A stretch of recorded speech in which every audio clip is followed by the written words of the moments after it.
So I wanted to show you a quick tip on how to know if you have enough joint compound in a factory joint or seam.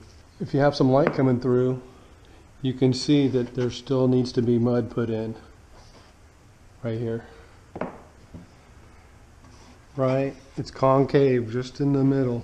You can do this with a light, or if there's enough natural lighting, to check your tape joint, see if you got enough mud in it. Look closely, you can see daylight. It's a little concave still. You can probably feel it too, just barely, but the knife really shows it. 12-inch taping knife. So I'm gonna fill it.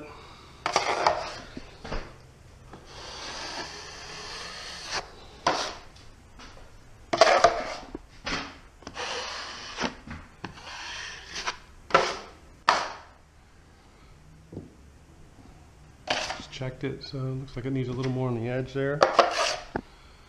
Throw a little more there. And just pull it tight. Not too much pressure applied. Let's see what we got. Perfect. Perfect. Nice flat factory edge tape joint. Subscribe for more drywall tips. Thanks for watching.